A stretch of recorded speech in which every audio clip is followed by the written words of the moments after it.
Bonjour à tous, j'espère que vous allez bien. Je suis Émilie Corchia, je suis la fondatrice et CEO de Major Glasses et je suis ravie de vous retrouver très nombreux pour ce nouvel épisode de notre série de webinaires Un métier d'exception.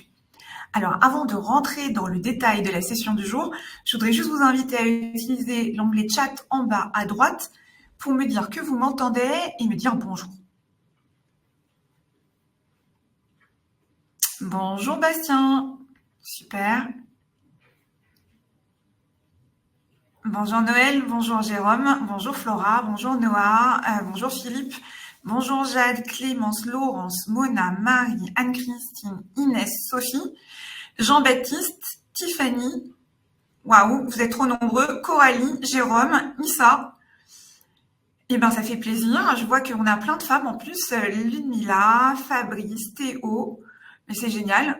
Je suis ravie de vous retrouver. Est-ce qu'il y en a qui sont là avec nous pour la première fois? Est-ce que certains sont coutumiers de nos rencontres? N'hésitez pas à me donner quelques éléments. En tout cas, moi, je suis ravie d'être avec vous. Alors, en cette semaine de l'industrie, on avait à cœur de mettre l'industrie à l'honneur. Et donc, vous verrez qu'aujourd'hui, on va vous partager le parcours inspirant de Florence Olivier, qui est la directrice de l'usine Airbus Atlantique. Et avant ça, je vais vous expliquer comment ça va se passer. Ça va se passer en deux temps. Dans un premier temps, jusqu'à peu près 18h30, c'est moi qui vais avoir la chance d'interviewer Florence et de lui poser plein de questions sur son parcours, sur ses missions, pour vous aider à comprendre de manière beaucoup plus concrète comment ça marche une usine, qu'est-ce qu'on fait chez Airbus Atlantique et concrètement, c'est quoi le métier et les missions de Florence et de son équipe. Mais là où tout devient intéressant, c'est que sur la deuxième partie de ce webinaire, c'est à vous de jouer. C'est à vous de venir poser des questions pour que Florence y réponde dans la deuxième partie. Et pour ça, je vais avoir besoin de vous. Je vais avoir besoin de vous pour utiliser l'onglet questions qui est juste à côté de l'onglet chat. Et pour que Florence réponde au mieux à vos interrogations, j'ai besoin aussi que vous me disiez qui vous êtes. Alors, si vous êtes encore en études, n'hésitez pas à me donner votre prénom, votre âge, le type d'établissement scolaire dans lequel vous êtes, et puis peut-être une spécialité. Je ne sais pas, moi, si vous êtes en école d'ingénieur, en spécialité aéronautique, en première, deuxième ou troisième année, n'hésitez pas à nous donner des informations pour que je puisse donner à Florence tous les éléments afin qu'elle réponde au mieux à votre question. Si vous travaillez déjà dans l'aéronautique, dans l'industrie ou totalement ailleurs, n'hésitez pas aussi à nous donner quelques éléments, ça m'aidera à mieux adresser votre question à Florence. Et puis, comme on est encore nombreux ce soir, et je vous en remercie, je ne vais pas pouvoir poser toutes les questions pendant les 30 minutes qu'il nous restera. Donc là aussi, j'ai besoin de vous pour m'aider à identifier les questions qui sont les plus importantes pour vous et les questions que vous voulez absolument que je pose. Pour ça, c'est très simple. Vous allez aller liker les questions et voter pour les questions qui vous plaisent le plus. Pareil, dans l'onglet questions, deux choses à faire, posez vos questions et en même temps, allez regarder les questions des autres et voter pour les questions qui vous intéressent le plus. De cette manière-là, je pourrai retrouver les questions qui vous intéressent et les poser en priorité à Florence. Voilà, on a, je le crois, une soirée riche devant nous, 1 heure d'échange pour bien comprendre ce qu'est une usine, ce qu'est l'industrie, ce qu'est l'aéronautique, et tout ça grâce à une femme inspirante qui a un parcours incroyable qu'elle va nous partager ce soir. J'invite Florence à nous rejoindre. Alors, en quelques secondes, vous allez voir, c'est la magie de l'Internet. On devrait voir Florence arriver dans quelques instants à côté de moi pour vous partager et vous en apprendre plus. Bonjour Florence, merci d'être avec nous. Bonjour à toutes et à tous. Si vous m'entendez bien. On vous entend parfaitement. Florence, je suis ravie de vous retrouver pour partager votre parcours et le faire découvrir aux jeunes. Avant qu'on rentre directement dans vos missions actuelles, moi, j'avais déjà une première question pour vous.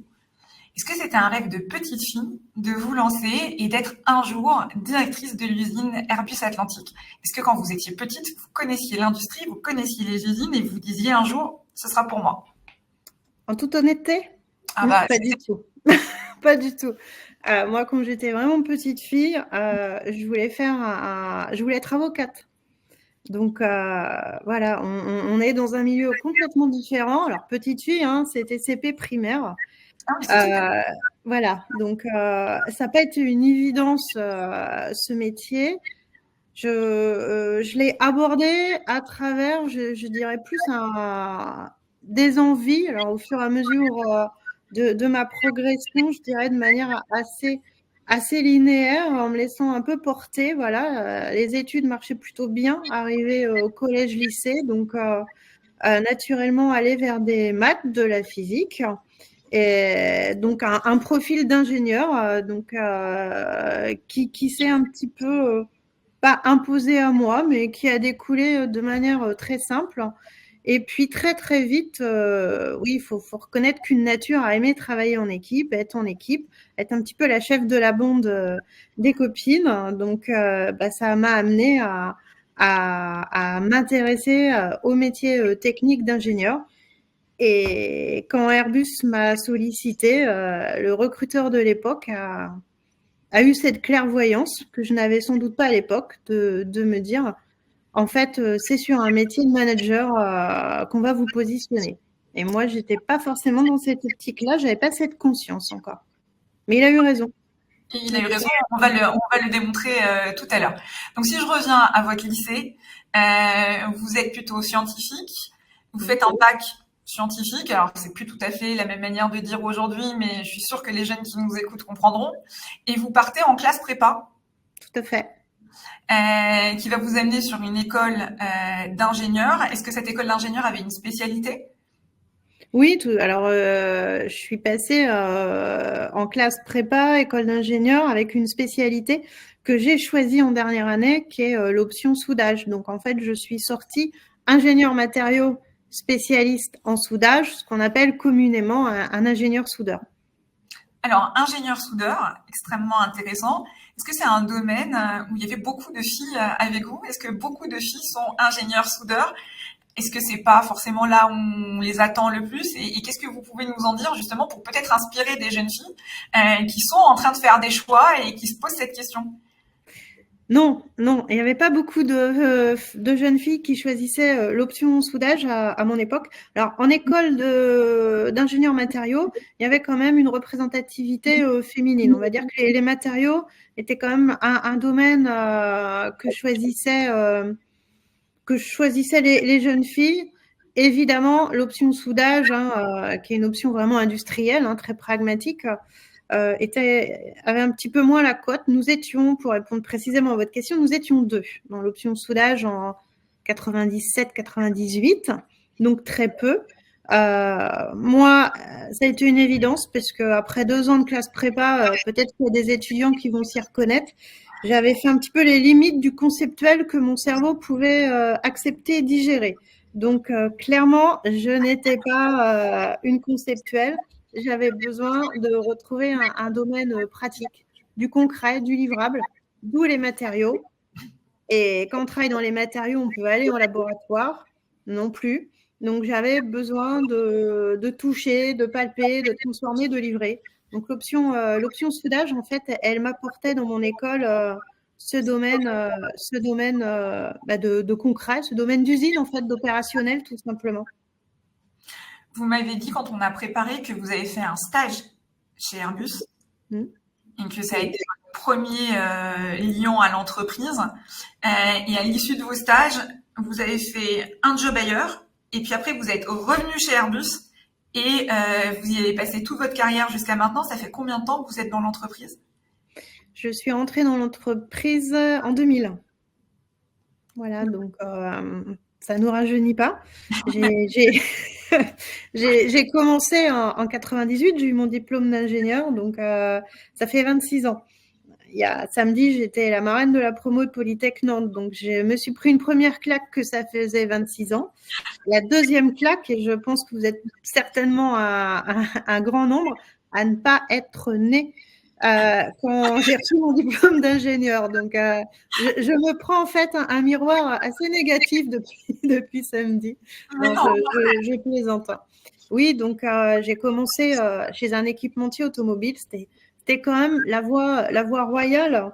Quand on sortait d'une école d'ingénieur en 98, le modèle Valeo était très répandu. Moi, je n'ai pas commencé chez Valeo, j'ai commencé chez Autoliv. Donc 98, c'est vraiment le début des airbags en très grande série. Donc c'était les chaînes en tant qu'ingénieur soudeur dont je m'occupais, notamment le laser. Et puis un petit peu moins de 2 ans, donc Airbus me rappelle. J'avais fait un stage ouvrier en 96 sur la chaîne. Airbus qui cherchait très clairement des profils féminins d'ingénieurs. Et comme le stage s'était bien passé, qui cherchait à voir si j'étais disponible et si j'étais intéressée en fait pour postuler à Airbus. Je vous avoue que ça n'a pas été une évidence. J'avais fait un stage qui avait été extraordinaire, hein, parce que alors vous imaginez bien que sur chaîne d'assemblage en 96, pour le coup, nous étions 2 jeunes femmes. Une jeune femme du lycée Pothès, donc à Méault, hein, le lycée aérospatial, aujourd'hui Airbus Atlantique, qui formait au métier de compagnon.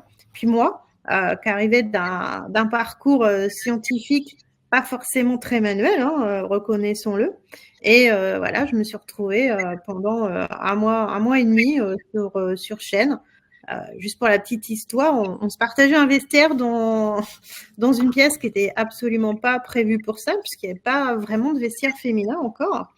Pour vous dire à quel point tout ça, ça a progressé, ça s'est amélioré. Donc, un retour à Airbus. Et puis, la détection du recruteur, un profil de management.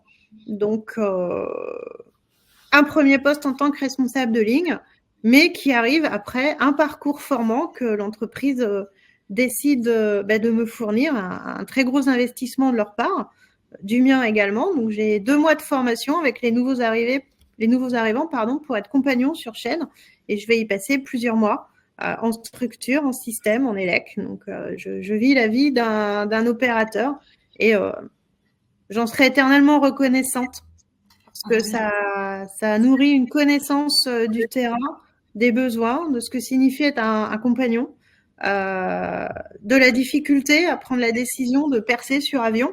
C'est pas simple, je vous assure. C'est très stressant de percer sur avion.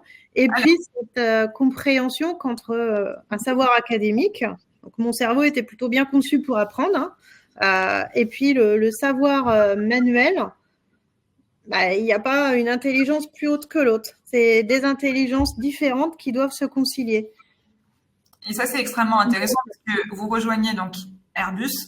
On voit en vous le potentiel d'un manager, mais on vous dit, pour que tu sois un bon manager, tu vas aller travailler avec les équipes, tu vas comprendre ce qu'ils font, tu vas mettre les mains directement pour faire les tâches que feront les personnes que tu géreras demain. Tu vas voir la difficulté que c'est d'aller percer dans l'avion, parce que comme vous le dites, c'est une sacrée responsabilité, il faut pas faire n'importe quoi. Et donc, du coup, vous allez apprendre la base du métier. Et après, derrière, vous allez pouvoir, du coup, mieux gérer votre rôle de responsable de cette équipe. Et puis surtout, donc vous nous avez dit que vous êtes rentré en 2001, pardon, on est en 2024, ça fait 23 ans. Vous me confiez la dernière fois que tous les 2 ans à peu près, vous avez une nouvelle opportunité au sein du groupe qui vous est proposée, qui va vous permettre d'allier différents savoirs qui vont vous servir au fur et à mesure, plus vous prenez de responsabilités au sein du groupe. Vous nous expliquez un petit peu rapidement les différents... Oui. On ne va pas pouvoir faire l'ensemble. Non, je ne veux surtout pas que ce soit une revue de CV. Hein. C'est très ennuyant. Là-dessus, parce que vous avez une carrière et plein de différents postes.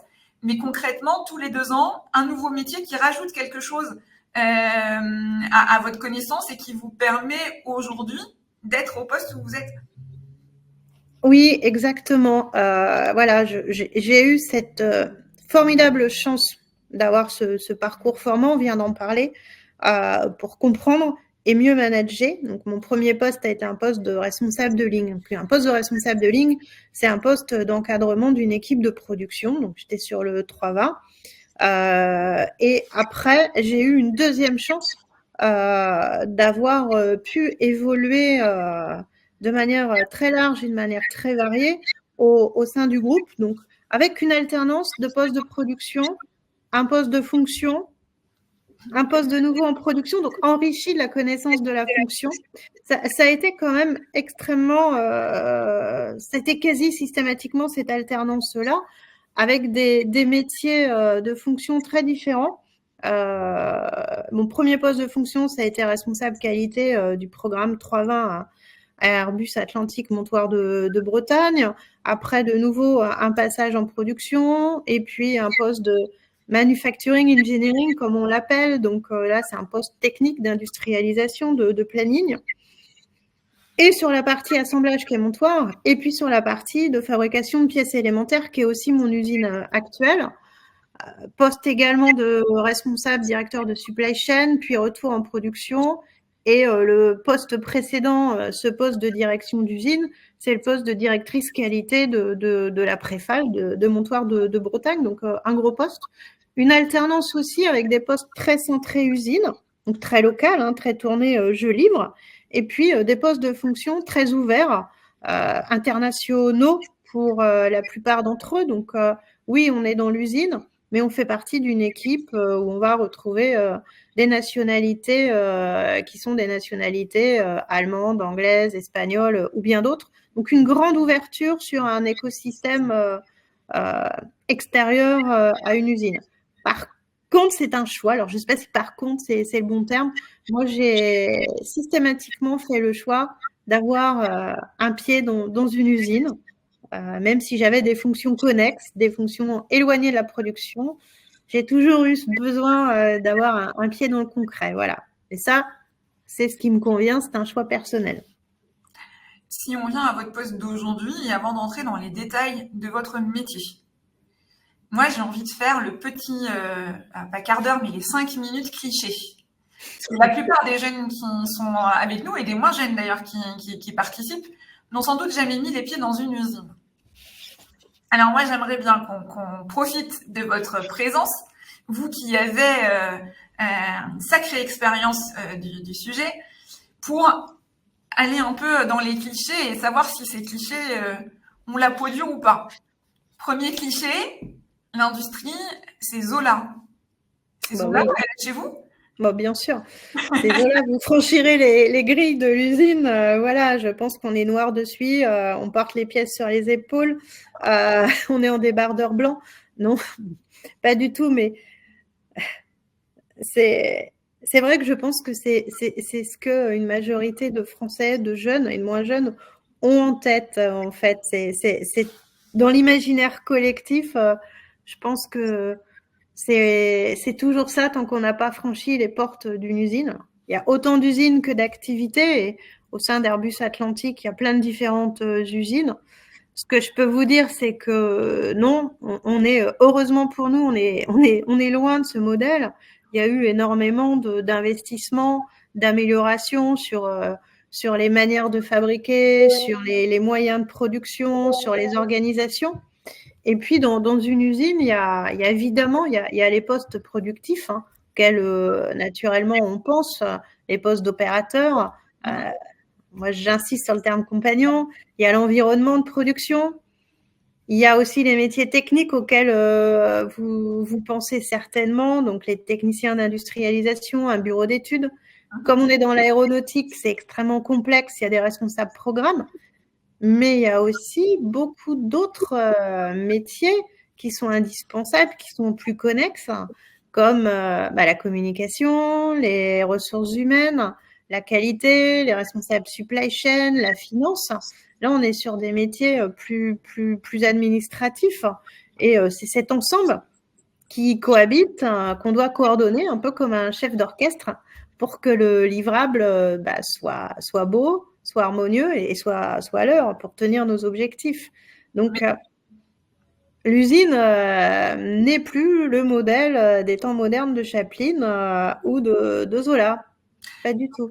Ce que vous nous dites, c'est qu'une usine, finalement, c'est une entreprise avec des fonctions support, des personnes qui travaillent sur plein de choses différentes. Et pour revenir au cliché Zola, c'est sale, etc., là, on est dans une usine un peu, j'ai envie de dire, dernière génération. On travaille sur du matériel de pointe. On est en plus dans l'industrie aéronautique, qui est une industrie qui est extrêmement, vous disiez tout à l'heure, on a peur d'aller souder dans l'avion, donc on est sur des choses qui sont extrêmement aussi qualitatives. Comment ça fonctionne? C'est quoi une journée type? Alors, je sais qu'on n'a pas, tout le monde ne fait pas les mêmes métiers, mais à peu près, si vous deviez décrire ce qui se passe dans votre usine à des tout petits, vous leur diriez quoi? Je dirais qu'une journée type, on commence dans l'usine, on va à son poste de travail. Suivant ce qu'on doit faire, on suit sa gamme de travail. Alors c'est très schématisé. Quand on peut suivre une gamme de montage que des enfants vont avoir Lego, alors beaucoup plus complexe évidemment. Et puis on les fait dans l'ordre. On a également des pauses qu'elles soient des pauses, café, des pauses déjeuner. Et puis, on doit rendre compte de l'activité qu'on a faite les uns et les autres, quel que soit son métier. Alors, on est sur une usine de fabrication de pièces élémentaires à Saint-Nazaire. Donc, oui, il y a de la haute technicité, il y a des matériaux très spécifiques. Et il y a cet équilibre sur moi, ce que j'appelle des métiers patrimoine. Ici, nous avons beaucoup de chaudronniers. Donc là, on est sur le savoir-faire du geste, un savoir-faire ancestral, empirique. Nous avons aussi des soudeurs. Et tout ça s'harmonise avec des métiers de type opérateur commande numérique qui, eux, peuvent travailler sur des commandes numériques vraiment très modernes, très spécialisées. Et c'est cet équilibre que moi, j'apprécie beaucoup entre du savoir-faire, je vais dire, ancestral, empirique, et des compétences techniques d'engineering qui viennent compléter.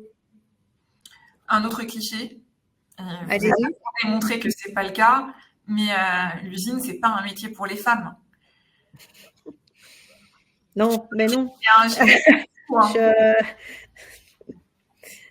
Je suis convaincue que si. Je suis convaincue que l'usine, c'est un métier pour tout le monde, quel que soit son genre, quel que soit son profil.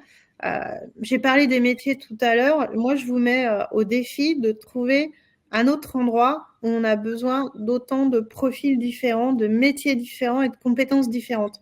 C'est un creuset pour moi, une usine. C'est une communauté de travail.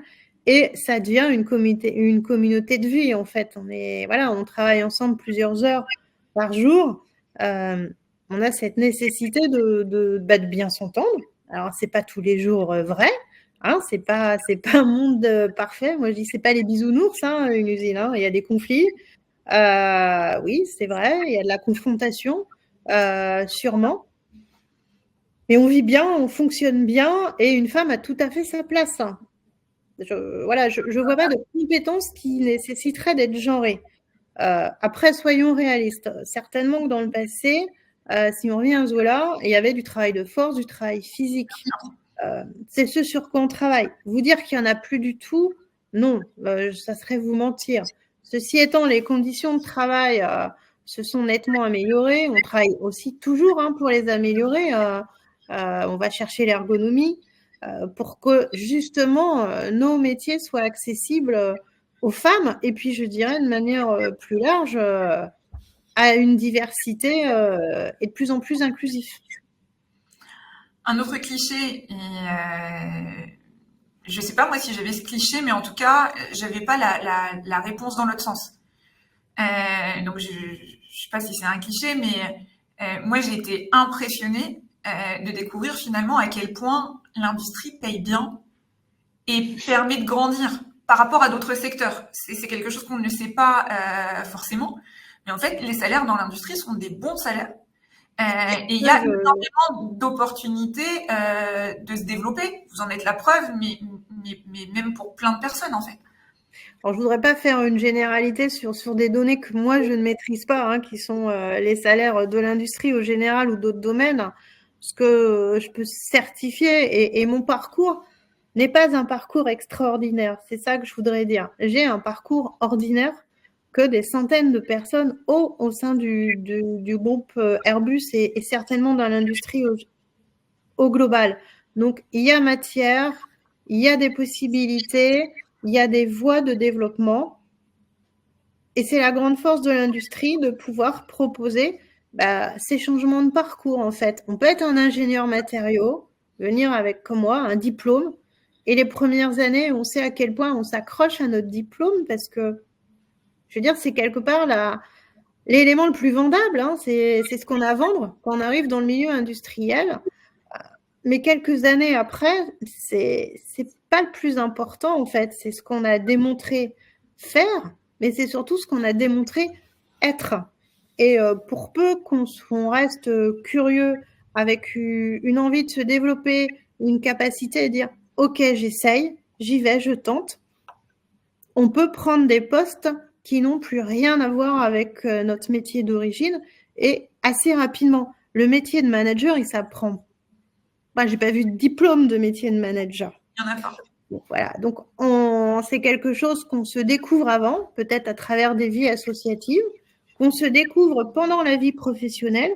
Et l'entreprise, en tous les cas, dans laquelle moi je vis, Airbus et Airbus Atlantique, promeut et permet de se tenter sur des métiers de management et ose aussi, parce que c'est une prise de risque, mais elle est convaincue que cette richesse de parcours permet de postuler à des postes qui sont très loin du métier d'origine. Un poste de responsable de supply chain, quand on a un diplôme matériaux, il n'y a pas de lien, clairement.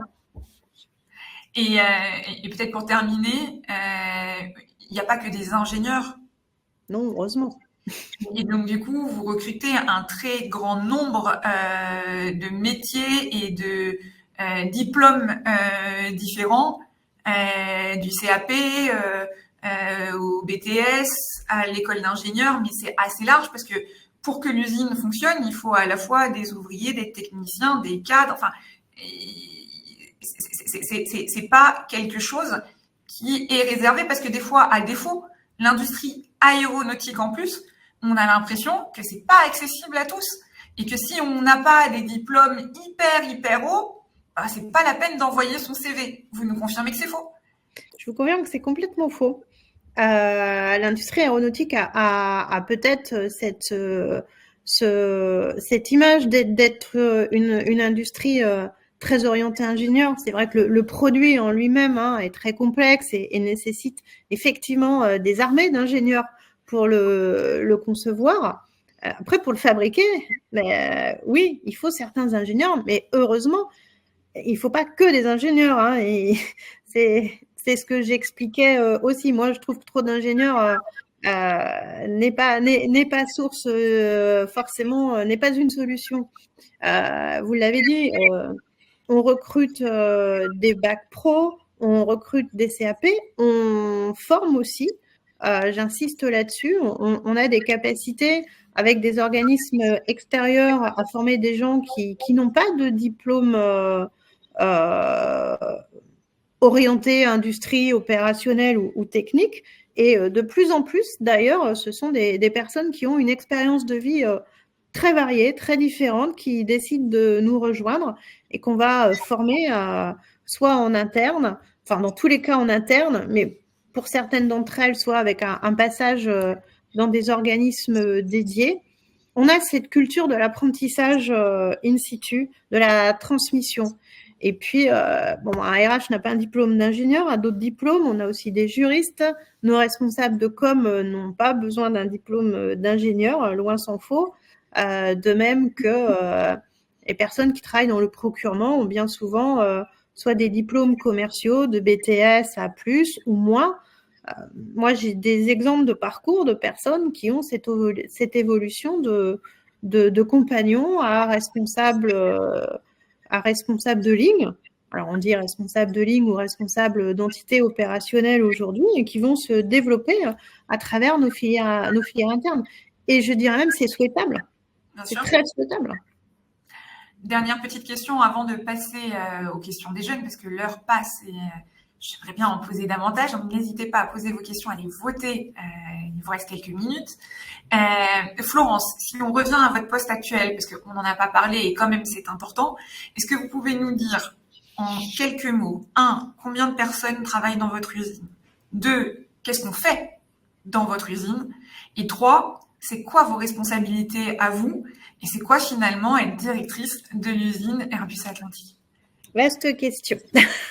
Alors moi, je suis actuellement directrice du site Airbus Atlantique de Saint-Nazaire. Donc ce site-là, c'est un site qui est spécifique dans le dispositif d'Atlantique et d'Airbus, parce que c'est un site qui est dédié à la fabrication exclusivement de pièces élémentaires, qu'on dit complexes ou à haute valeur ajoutée pour mes clients. Une pièce élémentaire, qu'est-ce que c'est? Alors ça va aller des encadrements de glace que vous voyez quand vous regardez un avion, vous voyez le cockpit, ces pièces sont fabriquées à Saint-Nazaire. Quand vous voyez le fuselage, les panneaux de la pointe avant, ce sont des pièces complexes que nous réalisons à Saint-Nazaire. Les rails de sièges qui permettent de tenir vos sièges quand vous êtes dans l'avion, une grande partie sont faits à Saint-Nazaire. Et puis, toute une batterie, tout un scope de tuyauteries qui sont des tuyauteries soit hydrauliques, qui permettent à l'avion qui sont la génération de l'avion, des tuyauteries d'oxygène pour les pilotes, des tuyauteries d'air conditionné, bref, toute l'eau aussi, très important dans un avion, c'est souvent ce qu'on n'aime pas avoir de panne quand on est un utilisateur, c'est l'eau. Voilà, donc l'ensemble des systèmes qui composent l'avion. Ça lui rend vraiment une place particulière. On est quasiment 1000 personnes dans cette usine pour réaliser ces pièces, soit dans le monde fabrication, soit dans le monde approvisionnement, puisqu'on héberge une grande partie de ce qu'on appelle la supply chain pièces élémentaires. Et moi, mon rôle, c'est de mettre tout ça en musique. Donc, en tant que directrice d'usine, je suis garante des résultats opérationnels pour le scope des activités qui relèvent de ma juridiction, enfin de mon scope de responsabilité. Et j'ai une casquette chef d'établissement, donc là qui m'engage personnellement sur l'exécution et le respect des réglementations, sur l'ensemble des activités, qu'elles me soient hiérarchiquement ou non rattachées. Alors moi, je me vois plus comme un chef d'orchestre. C'est très bien dit. Combien de personnes pour rappeler? 1000 personnes. 1000 personnes. Là, sur les 13 000 du groupe, 13 500 du groupe. Ça vous donne un petit peu la répartition. Ma journée, quand on est directeur d'usine, je dirais, on voit pas le temps passer. C'est un métier où on s'ennuie jamais, puisque on va avoir une multitude de sujets dans notre journée, que ce soit des sujets vraiment opérationnels, très basiques, que ce soit après des sujets où on pense le futur du site, donc des plus complexes de stratégie, ce qu'on appelle mes core buy, comment on voit l'usine dans plusieurs années. Après, des sujets de développement personnel avec les RH, les relations aussi sociales avec nos partenaires sociaux. Donc, il y a un scope d'éventail de sujets qui fait que on est toujours sollicité, toujours curieux, toujours, on ne s'ennuie pas. On a aussi une temporalité des sujets entre un sujet opérationnel qui nécessite une prise de décision immédiate et puis penser le futur du site à 5, 10, 15 ans, on n'est absolument pas sur la même échelle. On a aussi des sujets qui ne concernent que l'usine. Donc là, on est vraiment en interne, on est entre soi. On a des sujets qui vont concerner le groupe, les 11 sites, que ce soit en France, que ce soit sur les 2 autres continents. Et on a aussi un rôle avec les institutionnels. Donc, vous voyez, c'est extrêmement vaste, c'est très varié. Je dirais que c'est un métier passionnant et qui rend passionné, en fait, puis me permettre. Ça s'entend que vous êtes passionné, en tout cas. Merci, Florence, pour ces éléments. Je vous propose de passer aux questions de notre audience. La première question, c'est une question de Laura, qui est étudiante en mathématiques. Je suis très contente parce que je vois beaucoup de filles ce soir, donc c'est ce qu'on voulait aussi. Donc, bienvenue mesdemoiselles et mesdames, et messieurs aussi, parce que c'est important. La question de Laura. J'aimerais savoir s'il y a beaucoup d'offres dans l'aéronautique en dehors de Saint-Nazaire et de Toulouse. Oui, bien sûr. Il y en a à Saint-Nazaire. Moi, je vous engage à postuler, mais pas qu'à Saint-Nazaire. L'année dernière, on a eu une année de recrutement, que ce soit en CDI ou en offres diverses importantes. On est sur la même dynamique en 2024. Et moi, le conseil que je vais me permettre de tutoyer, que je te donne, Laura, c'est d'aller consulter est-ce que j'ai le bon terme? On a un portail, en fait, carrière où tu vas pouvoir voir l'ensemble des offres et postuler en direct. Donc oui, il y en a à Nantes, il y en a à Montoire, il y en a à Méault, il y en a à Rochefort. Il y en a overseas potentiellement dans nos filiales et que ce soit Maroc, Tunisie ou Mirabel. Et sur un ensemble de métiers, là encore, de la supply chain à l'opérationnel, au bureau d'études. Ça fait un grand nombre de possibilités. Tout à fait. Donc, ne pas hésiter à aller consulter ce portail. Une question de Thibaut qui nous dit qu'il est en reconversion professionnelle après une thèse dans la recherche publique en biomécanique. Il vous demande, Florence, quelle est selon vous la principale évolution qu'il y a eu dans l'industrie entre les années 2000 et aujourd'hui? Est-ce que vous avez vu des vraies évolutions et de quoi s'agirait-il? Moi, et c'est mon avis personnel, ça n'engage que moi. Dans les années 2000, l'accès à la data était quand même moins immédiat. Moi, ce que je trouve très notable aujourd'hui, c'est l'accès à la data au bon moment, au bon endroit. Donc, c'est que la data arrive à cascader pour être disponible, ce que j'appelle on ground, au niveau du shop floor, hein, dans l'atelier, et qui nous permet de prendre des décisions basées sur des données, de manière beaucoup plus immédiate, par les bonnes personnes. Ça, c'est notable. Donc, c'est l'arrivée de ce que nous, on appelle le MES, donc de la donnée consultable, que ce soit à travers des systèmes comme Power BI ou Skywise côté pour le groupe Airbus. C'est ça que je vois en tête en évolution. Alors un peu technique, c'est la dispo de la data. Des fois, je trouve qu'il y a trop de data. Trop de data n'aide pas à la prise de décision, loin s'en faut. Mais c'est peut-être mon côté un petit peu ancienne, maintenant un petit peu cinquantenaire. Donc c'est ça que je note. Après, il y a eu tous ces changements, on est quand même aussi passé d'un modèle de management assez vertical, assez basé sur qui est en charge d'avoir l'information et qui la décline, à un mode de communication et de partage beaucoup plus ouvert. Voilà. Ça, on est plus sur le soft. Je dirais que d'une culture de maîtrise de l'information, on est passé à une culture de management de la communication.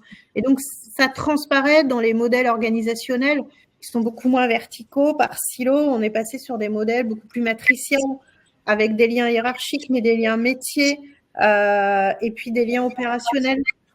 Je ne sais pas si je suis très claire sur ces sujets, mais c'est, de mon point de vue, ce qui a le plus évolué.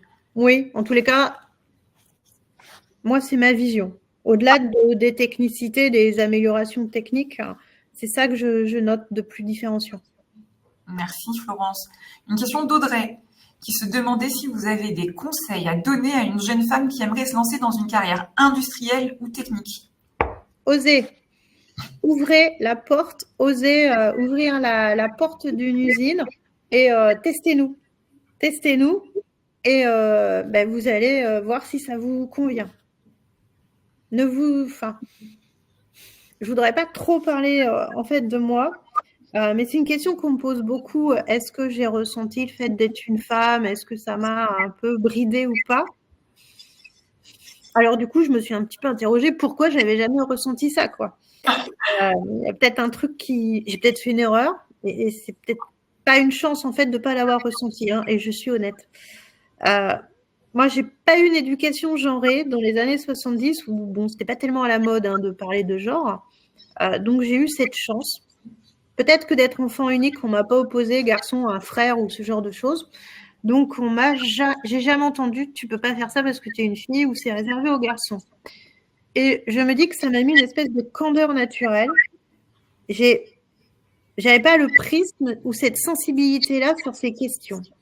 Donc, je vais pas vous mentir, j'ai eu des réflexions bêtes et méchantes, mais comme on en a sur d'autres sujets, je les ai jamais prises pour moi. Pourtant, je suis quelqu'un qui doute beaucoup. qui peut avoir le syndrome de l'imposteur, comme tout le monde. Mais je les ai jamais prises pour moi. Je me suis dit, tiens, c'est une réflexion bête de quelqu'un qui, sur le moment, est un peu bête. Voilà. Ça m'a énormément préservée. Donc, témoignage, ce serait de pas s'arrêter à ça. Enlever de la tête que vous êtes une femme. Vous en êtes une. Mais c'est pas un paramètre. Ne le vivez pas comme un paramètre. Et vraiment, essayez-nous. Essayez le monde industriel. Il vous convient, c'est génial. Allez-y, on a besoin de femmes. Il vous convient pas, c'est pas grave en fait. Exactement. Tester, se rendre compte par soi-même et voir ce qui nous plaît ou qui nous plaît pas. Une question de Malo. Est-ce qu'il y a des écoles intéressantes pour faire de l'aéronautique? Et moi, j'ai envie de vous dire, est-ce qu'on est obligé de faire une école dans l'aéronautique pour travailler dans l'aéronautique? Et j'ai rien contre des écoles dans l'aéronautique, mais c'est pour savoir si en fait des personnes qui ont fait des études en dehors de l'aéronautique peuvent quand même, comme vous un peu, parce qu'au départ vous n'avez pas fait une école d'ingé spécialisée en aéronautique, il y en a aussi. Voilà. Bien sûr, bien sûr. Évidemment, si vous voulez rentrer directement dans un bureau d'études chez Atlantique ou chez un autre équipementier ou fabricant aéronautique, avoir un diplôme aéronautique, je pense que c'est le bon sésame, c'est la bonne clé. Mais on n'a pas besoin que de bureau d'études, que d'ingénieurs bureau d'études aéronautiques. Je prends un exemple qui me vient comme ça. Vous m'avez pas posé la question encore sur l'IA, donc je préfère anticiper parce que je suis pas sûre d'être très compétente pour vous répondre. Et justement, pour moi et pour beaucoup et pour Atlantique, l'IA c'est un outil. C'est un outil. On est très conscient que c'est un outil puissant. Donc, comme tout outil puissant, on est un peu précautionneux. Il faut vraiment le maîtriser, mais que c'est un outil qui va certainement nous permettre de faire un bond dans la manière dont on supporte nos équipes à gagner de l'efficience. Maintenant, si vous voulez mon point de vue, moi, je ne pense pas que je suis la meilleure personne pour développer de l'intelligence artificielle dans mon usine. Ce que je peux faire, c'est mettre des conditions favorables au développement. Donc, de quoi on va avoir besoin? C'est de jeunes qui vont arriver avec cette connaissance de l'intelligence artificielle, dont ça va être le métier. Et là, ce n'est pas un diplôme aéronautique dont on a besoin. En effet. Bon, je donne cet exemple, mais j'en ai plein d'autres. On a besoin d'ingénieurs matériaux. Dernier recrutement d'un jeune ingénieur que j'ai fait, et je prêche pour ma paroisse, j'ai recruté un ingénieur soudeur. Parce que j'ai une 60aine de soudeurs, j'avais besoin de ce métier. Donc oui, toutes les disciplines d'engineering peuvent se retrouver au sein d'une usine et d'une usine du groupe Atlantique. J'ai un autre exemple qui me vient en tête. Le site de Montoire a embauché un ingénieur énergie. Et pour répondre quand même à la question de Malo, est-ce que vous connaissez quelques écoles en aéronautique, si c'est quelque chose qui lui plaît, ou est-ce que j'ai vu qu'il y a des petites réponses qui se font aussi par chat? Alors, je suis pas sûre d'être plus compétente sur le sujet. Voilà. Je vais répondre par chat. Exactement. Si on a des personnes qui connaissent quelques écoles dans l'aéronautique, n'hésitez pas à nous donner quelques noms. Exactement. Ça peut aider Malo, parce que j'ai ouvert la question et j'ai montré qu'on n'avait pas besoin d'avoir une école aéronautique. Mais si on a absolument envie de faire une école dans l'aéronautique, je ne veux pas priver Malo. Donc, on a Grégory qui nous dit Isaïe Aéro, qui est l'école de Graal. Oui, on va dire dans ce domaine. Mais voilà, s'il y a d'autres personnes qui pensent à des écoles, n'hésitez pas à venir les rajouter ici. Je regarde les questions qui ont déjà été posées. On a une question de Jules, qui est étudiant à l'EBS en logistique, qui travaille diplômé de l'EBS et qui travaille en logistique. Alors, Jules, il a une question intéressante. Quelle est l'ambiance de travail dans une usine? Dites-nous tout. Comment ça marche? Comme ailleurs? Je ne sais pas s'il y a une ambiance. Il y a plusieurs ambiances, en fait. Je dirais comme ailleurs, comme à l'extérieur. Il va y avoir des endroits dans l'usine où l'ambiance peut être très bonne, des endroits où elle va être un petit peu tendue, pour des raisons qui peuvent être des raisons conjoncturelles. Hein. Il y a un petit peu des difficultés à passer la charge, où il y a des soucis, des soucis techniques. Quand on est 1000, on ne peut pas dire qu'on a une ambiance générale. Moi, j'ai coutume de dire que l'ambiance, elle est comme une ambiance de communauté. Elle est bonne. Enfin, moi, en tous les cas, je la vis et je la trouve bonne dans l'usine de Saint-Nazaire. Elle peut même être familiale. Elle a ses moments difficiles, ses très beaux moments. Et puis, il y a des endroits, entre cousins, ça se passe bien. Puis, des moments où ça se passe un petit peu moins bien. Vous dire que c'est tout le temps rose, c'est pas vrai. Il y a des moments difficiles dans une usine. On peut avoir des événements qui sont difficiles à gérer, qui nous touchent personnellement. Mais une usine, c'est une usine où c'est un endroit où je trouve qu'il y a une dynamique, et il y a une dynamique qui est globalement toujours constructive. Voilà. Il va y avoir des moments compliqués, mais la dynamique est constructive parce que y a un livrable. Et le livrable, il a cette dynamique, ce don particulier d'aligner quand même, d'aligner naturellement les personnes. Oui, tout le monde travaille dans la même direction pour à la fin réaliser le livrable, justement. Même si c'est une usine, et les autres usines aussi ont des secteurs qui sont spécialisés de manière différente. Voilà, évidemment, entre faire des tuyauteries, faire un panneau, c'est pas les mêmes moyens, c'est pas les mêmes contraintes opérationnelles, c'est pas les mêmes opportunités. Montoir, de la même manière, entre la structure, la partie système, c'est des contextes différents. Mais le livrable amène cette dynamique assez naturellement, en fait. C'est une chance. On a une question de Noah, qui est étudiante en première année à Neoma Business School, qui nous dit, vous parliez tout à l'heure de management en expliquant votre position parmi vos amis. Selon vous, l'art du management est-il ancré dans la personnalité ou cela s'apprend au fur et à mesure? J'ai pas de réponse oui-non à cette question.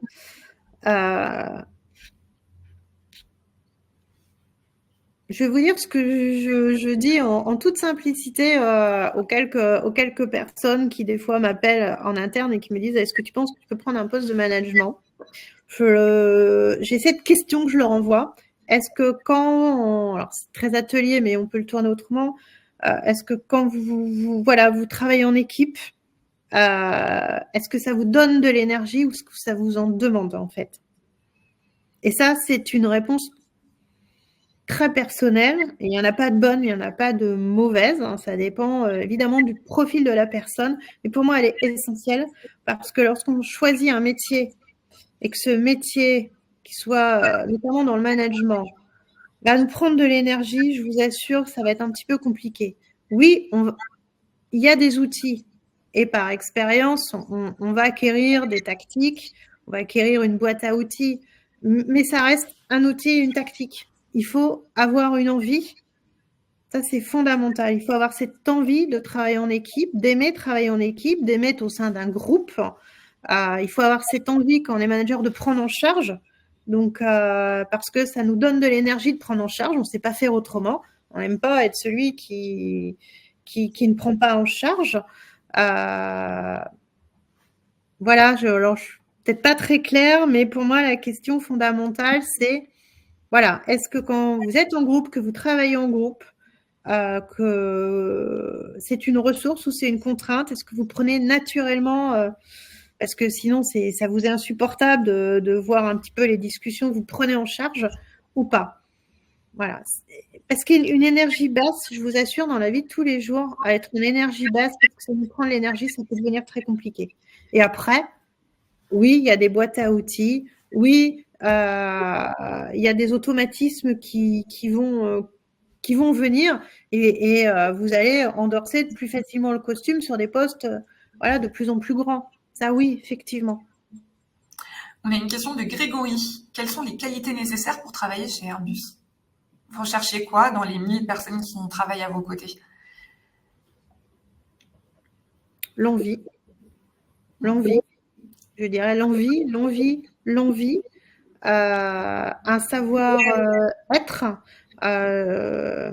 Faut être curieux. Vous l'avez vu parce que Ça ne sera pas un métier au sein d'Airbus, vous allez avoir plein de possibilités. Donc, moi, je dirais l'envie de nous rejoindre, la curiosité, des gens capables d'être à l'écoute. Je dirais, pour être curieux, il faut être à l'écoute.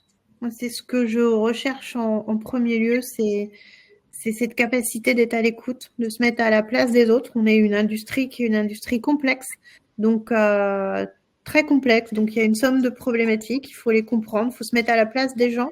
On est aussi une entreprise atlantique qui est multiculturelle, donc il faut aller comprendre la culture de l'autre, les mécanismes de l'autre, aller chercher l'individu en dehors des filtres que sont le filtre du langage, mais pas que.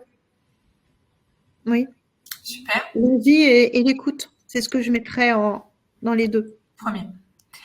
Est-ce que, et ça c'est une question de Lilian, est-ce que vous auriez des conseils pour se construire son réseau au cours de sa carrière? Est-ce que c'est important de se construire son réseau autour de sa carrière et comment on fait? Et est-ce qu'il y a une manière différente de le faire au sein d'une usine que de le faire au sein d'une entreprise? Je ne sais pas comment on se construit un réseau. Ce que je peux vous dire, c'est que oui, le réseau, en tous les cas, j'aime pas trop le terme réseau. Il y a un côté pour moi que je mets un peu artificiel. Hein. On réseaute. Bon, moi, j'ai jamais réseauté. Par contre, ce que je disais, s'attacher aux gens, être à l'écoute des gens. Évidemment qu'on va construire des liens avec les individus avec lesquels on travaille.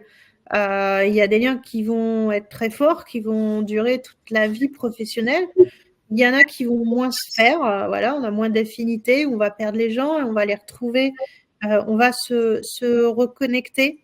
Le terme réseauté, voilà, j'y mets une nuance personnellement qui me gratte un petit peu. Par contre, ce qui est sûr, hein, c'est que au bout de l'aventure industrielle, ce qui est important, ce qui reste, ce sont les hommes, ce sont les rencontres qui sont faites parce que les résultats opérationnels, ils sont volatiles. Une vie et qu'une vie opérationnelle, elle est jamais linéaire, hein, elle est faite de haut, de bas, de bifurcation. Donc, le contexte est important, les liens que vous aurez faits avec les gens, mais des véritables liens, pas des liens pour réseauter, des liens parce que vous avez, vous avez appris, vous avez pris le temps de connaître les gens, d'apprendre à travailler avec eux.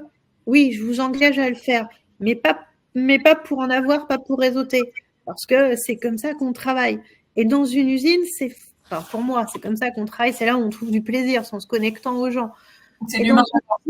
C'est renforcé parce qu'une usine, c'est un petit microcosme encore. On travaille avec des gens différents dans un milieu qui est quand même très localisé. Il y a quelque chose qui est peut-être qui est de l'ordre de l'archaïque ou du reptilien. C'est clanique, une usine. Donc, c'est démultiplié. N'hésitez pas, je ne suis pas sûre d'avoir été claire en fait. Alors, n'hésitez pas à me faire le feedback pour que je précise. Très bien. Mais j'ai une question de Sharon qui me dit qu'elle travaille actuellement en marketing dans la tech. Est-ce que c'est possible de trouver un emploi dans l'industrie quand on vient d'un autre secteur? Oui, bien sûr, oui. Alors, est-ce qu'il se fera immédiatement ou moyennant une reconversion, comme je parlais? On a aujourd'hui des dispositifs de reconversion. Ça dépend ce que c'est Axel, hein, c'est ça? C'est Sharon. Sharon, de ce qu'elle veut faire. Évidemment, l'employabilité peut être immédiate sur certains types de métiers, des métiers techniques. C'est ça, c'est la tech. Hein. C'est le marketing dans la tech. Marketing dans la tech. Est-ce que quand on fait du marketing dans la tech, on peut faire du marketing dans l'industrie? C'est un peu la question. Elle pourrait y répondre mieux que moi, mais moi, je dirais oui, de prime abord. Voilà. Et puis, si après, elle veut pas faire que du marketing, il y a des moyens des parcours de formation. Une question de Caroline. Pardon, de Coralie. Je suis désolée, Axel, c'est pas que j'ai une image négative du réseau, c'est dans le comment. C'est plus faire du réseau pour du réseau. C'est là où je me suis mal exprimée. C'est cet acte conscient de réseauter pour réseauter où moi, personnellement, j'ai un petit peu du mal. Je dirais faire des rencontres, avoir une communauté de personnes dans l'entreprise qu'on connaît, qu'on peut appeler et qui va nous supporter, qu'on va supporter, je trouve ça très sain.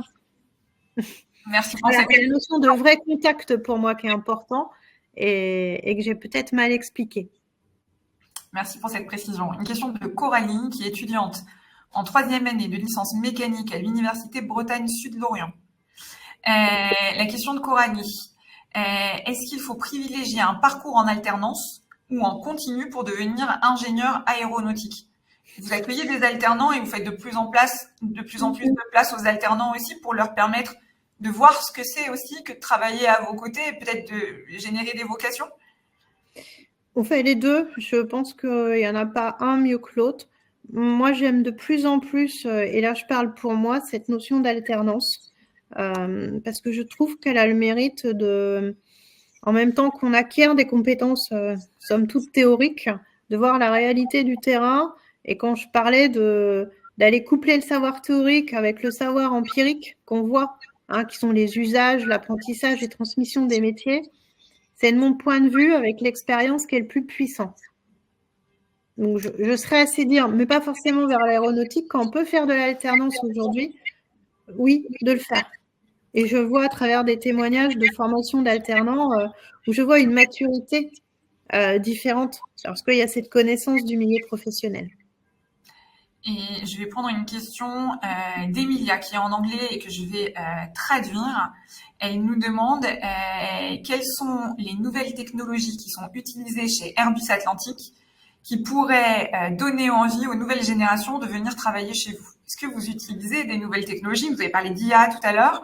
Oui. Comment ça fonctionne et voilà, qu'est-ce que vous pouvez nous dire par rapport à ça? Alors moi, comment fonctionne l'IA? Je ne suis pas la bonne personne pour aller vous l'expliquer dans le détail. Non, c'est plutôt, est-ce que vous avez des nouvelles technologies utilisées qui pourraient plaire aux nouvelles générations et leur donner envie de venir, en particulier dans l'industrie aéronautique et chez vous, chez Airbus Atlantique? Je pense que c'est ça la question.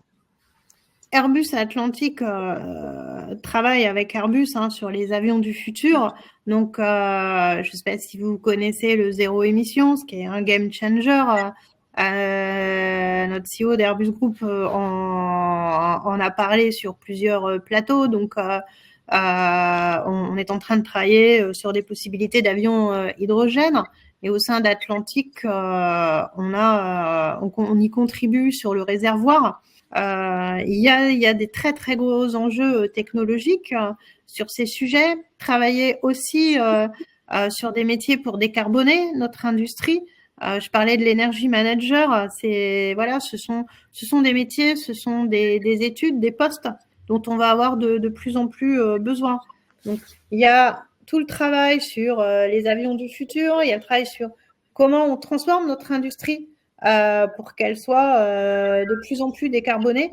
Ça, il y a des plans très ambitieux à Airbus sur ce sujet-là, qui va nous emmener vers des nouveaux matériaux, vers des nouvelles technologies à maîtriser. Et puis, c'est ce besoin d'être de plus en plus agile, de maîtriser notre flux en continu. Et là, c'est la partie intelligence artificielle qui forcément va prendre de l'ampleur.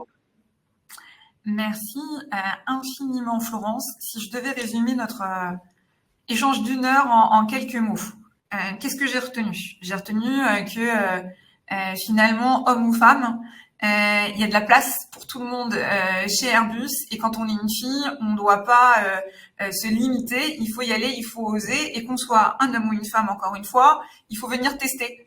Et c'est pas fait pour tout le monde. Il y en a qui vont adorer, il y en a qui vont moins bien aimer. Le seul moyen de savoir, c'est de venir.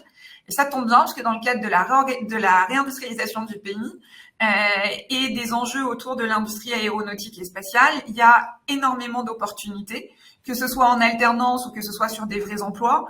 On a besoin de recruter aussi bien des hommes que des femmes, des jeunes que des personnes plus expérimentées. Et donc, du coup, il faut venir taper à la porte, il faut aller se renseigner sur les opportunités et il faut venir voir. Premier sujet.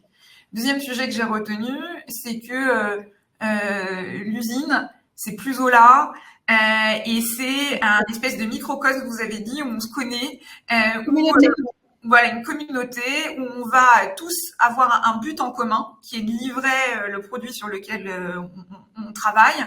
Et c'est une ambiance quand même assez familiale, vous avez dit à un moment donné aussi, où on se connaît, où on travaille dans un but commun et où on a d'énormes possibilités de grandir. Et ça, je l'ai entendu. Et de formation aussi. Vous avez parlé d'être accompagné, d'être formé et de pouvoir avancer. Et le dernier sujet dont on a parlé à l'instant, c'est que c'est une industrie qui se transforme aussi avec des enjeux de décarbonation, des enjeux d'aller créer l'avion de demain avec des nouvelles technologies, avec des nouveautés. C'est une industrie qui ne se laisse pas vivoter, mais qui est en train de prendre le tournant du futur avec plein de super challenges à relever et sur lesquels on compte sur l'ensemble des hommes et des femmes, quel que soit leur métier, quel que soit leur rôle au sein de la structure. Parce que, en fait, ce qu'on a compris aussi, c'est que tout seul, ça marche pas. Vous, toute seule, Florence, avec toute votre belle carrière, vous pouvez rien faire sans les 1000 personnes qui sont avec vous et qui, ensemble, contribuent à livrer le produit que vous devez livrer. Ça, c'est une certitude. L'usine et l'industrie ne peut pas être un jeu. Ça ne marche pas. Super.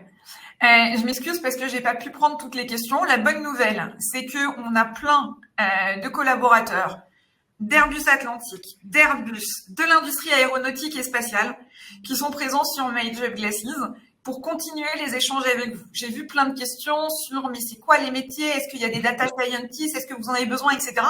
Le mieux, c'est d'aller voir les personnes qui font ces métiers et qui sont disponibles sur la plateforme et qui vont vous répondre et qui vont vous expliquer comment ils le font, dans quel cadre, pourquoi, comment c'était hier, comment ce sera demain et qui vont vous ouvrir des portes pour vous aider à mieux connaître cette industrie et pourquoi pas vous ouvrir des portes vers des opportunités parce que vous l'avez vu, il y a plein d'opportunités et il y a des forts besoins de recrutement. Il y a eu énormément de recrutement l'année dernière, il y a encore plein de recrutements en cours cette année et ça sera la même chose dans l'avenir.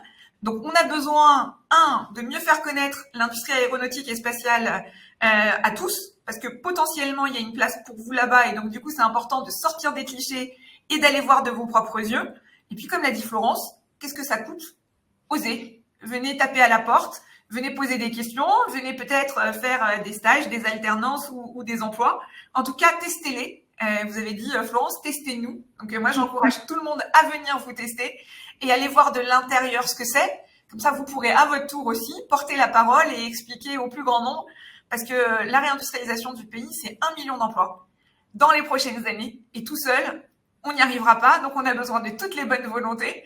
Et je vous remercie encore, Florence, d'avoir joué le jeu, de répondre à toutes ces questions ce soir, de nous partager votre parcours très inspirant, de nous aider à mieux comprendre ce que vous faites à Saint-Nazaire, chez Airbus Atlantique, et puis de nous avoir donné plein d'éléments, plein de métiers, plein d'opportunités que j'invite notre audience à aller poursuivre autour de discussions, d'échanges, de rencontres.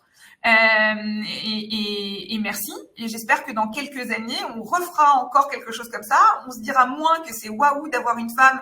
On n'en parlera même plus parce que ça sera normal. Et on pourra parler de ces nouveaux avions, de cette décarbonation du secteur et de tout ce qu'on aura fait et de tout ce qui aura eu lieu grâce à toutes les nouvelles personnes qui auront rejoint cette industrie. En tout cas, merci infiniment Florence pour votre temps. Merci à vous. Pour ces éléments. Et puis, j'espère que ça vous a plu. Profitez bien de la semaine de l'industrie pour essayer d'en apprendre un maximum sur toutes ces belles opportunités. Allez taper à la porte de nos 1000 ambassadeurs et ambassadrices de l'industrie aéronautique et spatiale. Et on vous dit rendez-vous très, très, très, très vite pour mettre en avant d'autres beaux parcours, d'autres beaux métiers. Et je vous dis à très vite. Merci. Merci Émilie, merci à tous. À bientôt. Au revoir.